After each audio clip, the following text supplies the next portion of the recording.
An Immersive Trip to the Farm by Alex Miller.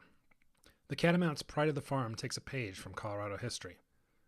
Known for their theater works presented in unusual places, Boulder's The Catamounts have a new show that takes place outside at the historic Metzger Farm in Westminster. The story, written by Colorado playwright Jeffrey Newman, revolves around John Metzger, a one-term Colorado attorney general in the late 1940s who started life as a penniless orphan and worked his way to the top of the state's legal circles by dint of hard work and a helping hand or two. As the story goes, Metzger's parents both died when he and his siblings were quite young and became wards of the state.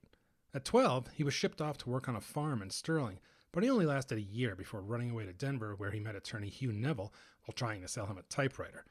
Neville took Metzger under his wing, encouraged him to finish high school and then go to law school. Metzger later bought the farm in Westminster as a place to raise his family alongside his wife Betty.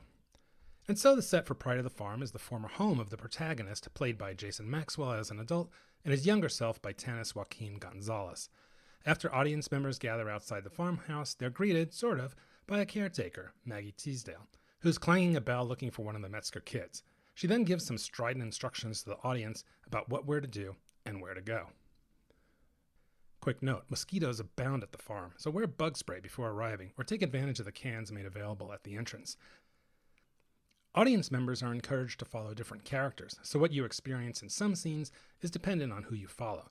I sat next to Neville, James Brunt, on a hay bale sipping lemonade as he and another caretaker, played by Sam Gilstrap, talked about the attorney's illness, some sort of respiratory ailment. Another small scene had John and Betty, Emma Maxfield, arguing over what kinds of social graces they should deploy for an upcoming visit from President Eisenhower. A larger scene features Metzger holding forth on politics, farm business, and other things, while an old-timey radio plays some Ike speeches. Although Metzger was known for his progressive leanings and for helping the little guy in his law practice, as portrayed by Maxwell, he comes across as a purely political animal, a hucksterish character we learn little about in the course of the show. Newman's script focuses more on small moments than larger themes about what made Metzger great or memorable, if he was at all. There's a scene after his death between Betty and Metzger's sister, played by Joan Brummer Holden, that focuses more on the complaints of aging and how to do laundry than it does on reflections of the man they're both missing. The novelty of being on a farm doesn't make up for the lack of a clear story to follow or even compelling characters to learn about. The area the action is limited to is fairly contained right around the main house, and at times it's not clear what's going on or what we as audience members are supposed to do. This is particularly apparent at the end of the show when the characters disappear one by one into the house and don't return for any kind of curtain call, leaving the audience to wonder if indeed the show is over and to eventually wander back to our cars. Taken more as a slice of life than a story with a linear plot, Pride of the Farm succeeds as a series of snapshots from one man's life.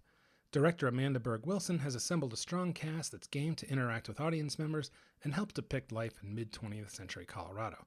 The nature of the piece likely means it'll come together more with each additional performance. If You Go, Pride of the Farm by Jeffrey Newman, June 1st through 25th at the Metzger Farm in Westminster. Runtime 90 minutes with no intermission.